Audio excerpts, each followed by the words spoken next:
One piece का सबसे brutal character जिसका सपना था कि वर्ल्ड को कॉन्करर करना है, जिसने Holi night, celestial dragons, marine soldiers और आम लोगों के नाक में दम करके रखा था, जिसका बेटा हमारे वन पीस के करंट टाइमलाइन में अलग ही नशे में चल रहा है और जिसने इमू को आमने सामने जाके चैलेंज किया था। तुम्हें मालूम है इमू को ढूंढना मतलब एक अलग लेवल है और उसको जॉय बॉय और जितनी भी वाइल्ड सेंचुरी की हिस्ट्री है वो सब कुछ चीज़ें पता थी। मैं बात कर रहा हूँ रॉक्स दी ज़बैक्स के ऊपर। आज हम उसी के बारे में बात करने वाले हैं और जो वन पीस के ट्रू फैंस होंगे उनको भाई वन पीस की हिस्ट्री जाननी होगी, वाइल्ड सेंचुरी के बारे में जानना होगा। इसलिए मैं एक न्यू वीडियो लेके आ चुका हूँ जहाँ पर मैं रॉक्स क्रू के ऊपर बात करने वाला हूँ। तुमने इससे पहले बहुत ज़्यादा वीडियोस देखी होगी, पर ये वीडियो में क्यों बना रहा हूँ क्योंकि ऐसा बताते जा रहा है कि जो हमारे रॉक्स का एक मेंबर था वो भाई फाइनल सागा में रिटर्न आने वाला है। यस, तुमने सही सुना। और तुम ऐसा मान सकते हो रॉक्स दी ज़बैक्स के बाद उसको ही भाई सब कुछ चीज़ें मालूम है, वाइल्ड सेंचुरी, जॉय बॉय,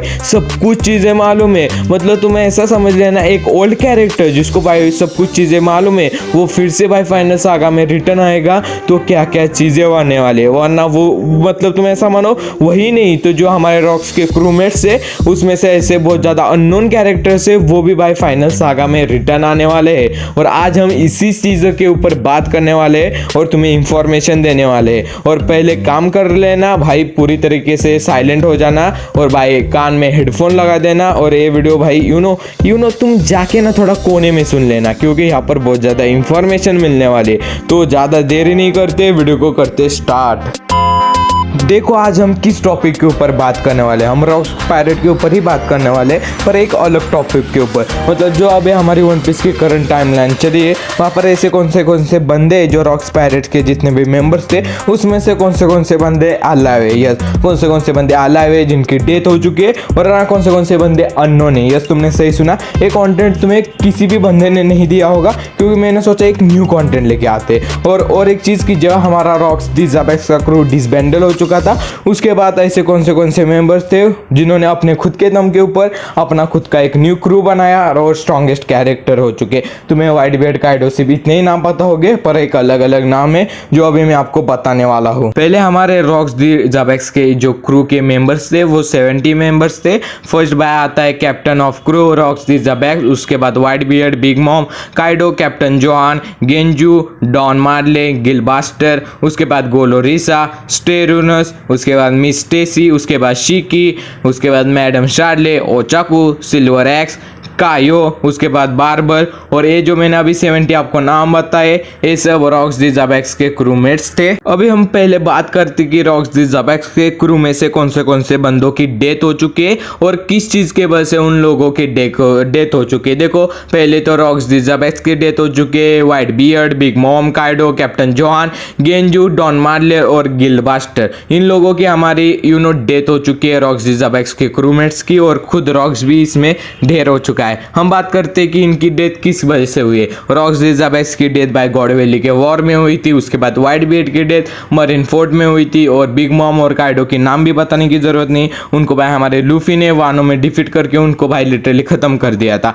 अभी बात करते हैं कैप्टन जोहान के ऊपर। तो देखो जो कैप्टन जोहान बोल सकते हैं और तो गेंजू बोल सकते हैं, ये दोनों भी ना एक बीमारी के वजह से उनको एक डिसीज हुई थी, उनके वजह से उन दोनों की भी भाई मौत हो चुकी थी। उसके बाद बात करते हैं डॉन मार्ले और गिलबास्टर। इसमें से ना तुम भाई डॉन मार्ले को तुम एक अननोन स्पीसीज मान सकते हो क्योंकि हमारा जो रॉक्स दी ज़बैक्स है उनकी डेथ से ही पहले इसकी डेथ हो चुकी थी। मतलब जब हमारी गॉड वैली वॉर हुई थी उसके पहले ही इस बंदे की डेथ हो चुकी थी। इसको सिर्फ एक खजाना बांटना नहीं था, इसके वजह से बहुत जनों ने इसको भाई पूरी तरीके से मार डाला और इसकी डेथ भी हो चुकी थी। मतलब तुम मान सकते हो इसको किन लोगों ने तो मार डाला था। और गिलबास्टर की एक नेचुरल तरीके से डेथ हो चुकी थी। तो देखो इतने बंदे भाई रॉक्स दी ज़बैक्स के क्रूमेट अभी इस दुनिया में नहीं रहे। मतलब तुम बोल सकते हो 8 पीपल से जिनकी भाई डेथ हो चुकी है। अभी बात करते हैं भाई कौन से बंदा अलाइव है। यस, इसमें ना बहुत ज्यादा बंदे नहीं है क्योंकि इसमें बहुत ज्यादा कम है। देखो फर्स्ट अलाइव हमारी मेंबर है, एक लड़की है जिसका नाम है गोलोरिसा। तुमने बोआ हैंकॉक में ये बूढ़ी अम्मा देखी होगी जो बताती है लव यू कुछ नहीं होता, पर एक खुद यंग एज में एक ऐसी बंदी थी जिसके ऊपर बहुत जनों का क्रश था। यस, तुमने सही सही सुना, हमारा खुद किंग ऑफ पायरेट भाई गोल्डी दी रॉजर, मतलब गोल्डी दी रॉजर नहीं, ये गोल्डी दी रॉजर के ऊपर भाई पूरी तरीके से दीवानी थी। ऐसा बताते जा रहा है कि ये रॉक्स क्रूमेट की एक मेंबर थी। क्यों थी? किसको? इसको ना वाइट बियर्ड पसंद था, पर मुझे लगता है ये नहीं, क्योंकि हमें भाई एल्बाफ के आर्क में बताया गया है कि इस बंदी को भाई गोल्डी दी रॉजर पसंद था। तो आई डोंट नो भाई इस बंदी को कौन पसंद था। सेकंड में भाई लोगों स्ट्रेसन, यस तुम बोलोगे ये बंदा कौन है? तुमने बिग मॉम में एक कुक देखा होगा भाई, सांजी ने इसके साथ मिलके एक केक बनाया था। ये भी बंदा भाई गोल्डी दी मतलब गोल्डी दी रॉजर नहीं, रॉक्स दी पायरेट का भाई एक मेंबर था। और तुम मान भी नहीं सकते हो कि ये बंदा अभी बिग मॉम का कुक है। रीजन सिंपल है कि भाई जब रॉक्स दी क्रू का डिसबैंडल हो चुका था तो ये बंदा कुक था। और तुम समझ लेना भाई ये भाई बिग मॉम का कुक है,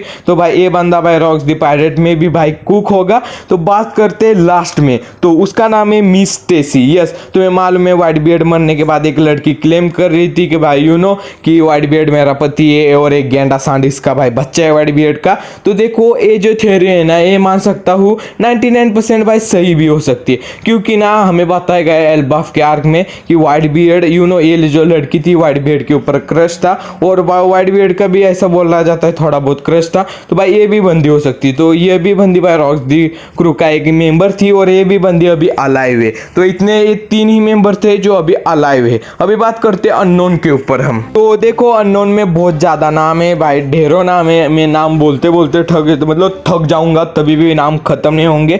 देखो फर्स्ट आता है शिकी दी गोल्डन लायन। मैंने बताया था ना एक ऐसा अननोन बंदा वो भाई फाइनल सागा में रिटर्न आने वाला है, तो यही बंदा आने वाला है। यस भाई गूगल में बताया कि मैं जब इसके ऊपर सर्च कर रहा था तो गूगल ने कहा क्या कहा मालूम है क्या? It is a future emperor और इट इज फाइनल सागा में आने वाली इसकी भाई चांसेस बहुत ज्यादा होने वाली है। और समझो ये बंदे, मैंने जैसे बोला कि इसका भी एक सपना था और इसको ऊपर ही भाई सब कुछ वाइल्ड सेंचुरी के बारे में जानना है। तो ये भी एक अननोन कैरेक्टर है, कुछ भी इसके ऊपर भाई मालूम नहीं। उसके बाद आती है मैडम शार्ले, और ये आती है डबल ट्रिपल अननोन में। क्योंकि क्या बोला जाता है मालूम है क्या? जब मैंने इसके ऊपर थोड़ी बहुत सर्च की तो भाई एक साइड गूगल बता रहा है कि ये जो बंदी है ये भाई रॉक्स दी क्रू की एक मेंबर है, उसी दूसरी तरफ बताया जा रहा है कि ये रॉक्स दी क्रू की मेंबर ही नहीं है। यस और ये बंदी फ्यूचर में आने वाली है, और ये ब्लैक बियर्ड से भी मिल चुकी है। इसके ऊपर भाई इतनी अननोन ना भाई, इसके ऊपर प्रॉपर डिटेल तो नहीं है, इसलिए मैं अननोन में रख रहा हूँ। तुम्हारा कुछ ओपिनियन होगा तो मुझे बताना। उसके बाद आता है ओचाकू। यस तुम इसकी इमेज देख लेना। तुम फिशमैन आइलैंड को जानते हो, जहाँ पर एक बंदा था जिसने भाई मरमेड्स को कैद किया था, और भाई ये सब आरोप जितना भी इंजाम था वो हमारे लूफी के ऊपर रखा था। ये भाई इनका जो फेस है ना, उनकी जो टंग बोल सकती हो भाई, वो सिमिलर मुझे लगते हैं। मुझे तो लगता है इस बंदे का वो बेटा भी हो सकता है, पर ये भी बंदा एक मिस्टीरियस कैरेक्टर है। पर मुझे बताना है भाई बाप बेटे लगते हैं क्या दोनों भी। उसके बाद आता है सिल्वर एक, ऐसा बंदा जो शिकी का राइवल था। यस और ये भी बंदा एक टाइप से अननोन है तुम बोल सकते हो, क्योंकि आई डोंट नो इसके बारे में डेथ नहीं, इसकी अलाव नहीं, इसको कुछ भी नहीं हुआ, सिर्फ इसके ऊपर लगा है अननोन वाला टैग। उसके बाद आता है केयो, ये भी एक भाई तुम मान सकते हो अननोन ही कैरेक्टर है, और भाई मुझे इसकी पावर के बारे में नहीं मालूम, और इसके ऊपर भी ज़्यादा भी कोई भी इंफॉर्मेशन नहीं दी। और उसके बाद सेकेंड लास्ट में आता है बार्बर, और जैसे मैंने बोला था मैडम शार्ले के ऊपर डबल अननोन लगते, तो इसके ऊपर भी लगते, क्योंकि इसके ऊपर भी एक इंफॉर्मेशन है कि ये बंदा रॉक्स का क्रूमेट नहीं था, उसी दूसरे तरफ बोल रहे कि था। तो आई डोंट नो, तुम इसका भी ओपिनियन मुझे प्लीज कमेंट में देना। और इतने बंदे थे जो भाई अननोन में आते हैं रॉक्स दी पायरेट के ऊपर। तो देखो इतनी इंफॉर्मेशन थी रॉक्स दी क्रू के ऊपर। यहाँ पर मैं तुम्हें अननोन बता दिए, अलाइव बता दिए, भाई सब कुछ चीजें बता दी, डेथ कितने लोगों की हो चुकी है। अब तुम बोलोगे भाई तुम पहले क्या बात कर रहे थे, अभी क्या बात कर रहे हो? देखो सब कुछ थ्योरी है, फैक्ट है कि भाई कौन से बंदे आने वाले नहीं आने वाले। तो मुझे वन पीस फैन से एक ही गुजारिश है कि तुम्हारा ओपिनियन क्या होगा, प्लीज मुझे वो कमेंट में बता देना कि इतने जितने भी बंदे थे ना वो रॉक्स दी पायरेट के भाई लिटरली स्ट्रॉन्गेस्ट कैरेक्टर थे। और समझो वो एक ओल्ड कैरेक्टर, मतलब ओल्ड एरा का पायरेट एरा था। तो यहाँ पर कौन से बंदे अननोन है। और तुम्हें मालूम है जहाँ पर ओडा सेंसे एक बंदे को अननोन रखते, मतलब वो भाई एक मिस्टीरियस ही कैरेक्टर हो चुका है। इतने बंदे अननोन है, मतलब भाई अलग ही लेवल पे मिस्टीरियस हो सकते हैं। तो देखो आई डोंट नो कि तुम्हें कैसा ये वीडियो लगा होगा, अच्छा लगा होगा तो लाइक सब्सक्राइब शेयर कर देना। मैं इसके ऊपर और एक न्यू वीडियो लेके आने वाला हूँ जहाँ पर मैं वाइल्ड सेंचुरी के ऊपर बात करने वाला हूँ। तो ऐसे कंटेंट के लिए तुम्हारे भाई को सब्सक्राइब कर देना। और जाते जाते सायोनारा और आरिगातो गोजाइमासु।